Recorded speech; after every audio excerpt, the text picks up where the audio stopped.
Hey, it's Scott once again with great resources for coaches. And yeah, I'm in a little bit of a different setting. This is the living room. It's Christmas time, and since my wife and son did such a nice job at setting everything up this weekend, I thought, hey, I'll use that as a backdrop. But today I'm not talking about Christmas. Today I'd like to talk a little bit about communication. I don't know if you've seen this show called Earn Everything about the Duke Blue Devils and kind of following them around with this phenomenal freshman class that they have this year. But I saw an episode on Sunday, and it was pretty interesting to watch and to listen to Coach K, and of course a variety of other people. But I loved a line that he said in there, and it really got me thinking. The line he had said to one of his players, maybe he said it to the camera, is communication is the lifeblood of your program, or the lifeblood of an organization, and it is so true. You know, when you think, and I've said this for years, that when we look at issues with teams, it can, of course, is who we talk about, but any relationships in our world, any businesses in our world, when you look at the problems that end up happening with them, time and time again, they will so often go back to poor communication or a miscommunication. The number of times I would tell a team something at the end of a practice, about whatever we're going to do, and then later on, the parents are saying, "How come you told them whatever?" And it's like, I never said that. Here is what I did say. And so part of that was my communication not being clear enough. Part of that was probably the athletes not listening well enough. It may have been in the translation from the athletes to their parents. And so the concept of communication and the importance that it plays is borne out time and time again.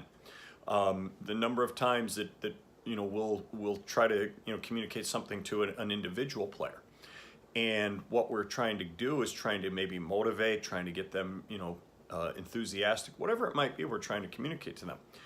But the frame of mind that they are in, or the body language that I exhibit, or my tone of voice, or my facial expression, whatever it is, all plays into what message actually gets received. As an English teacher for the years that I was, I would teach the concept of communication, especially when I was doing speech units. And one of the things that I would talk about is there's three messages out there. There's your intended message, there's the actual message, and there's the received message. And between those three, okay, I as the speaker, okay, if we'll call it that, I would have a message that I'm trying to get across. Then what I actually say is the actual message. But what they take in is the received message. Our goal as communicators is that the intended message that I have here becomes the received message that player or whoever it is you're communicating with receives and takes in. And oftentimes there's a big gap between this spot and this spot. And a lot of times that gap happens right here with the actual message. But there's a lot of variables at play in terms of how I'm communicating it, how I'm presenting it, and what frame of mind they're in when they're receiving it. And so this is a critical part of athletics, and it's certainly would require much more than a 4-minute video to talk about the concept of communication. But I do want to make sure that we understand and stress the importance that we must focus as coaches on communicating as clearly and as succinctly as possible. Yes, we want to be brief as much as possible. There's a lot of things that we have to be able to do in short amounts of time. At the same time, we have to make sure that we're clear. We have to make sure we speak long enough and do things long enough so that they get the full message.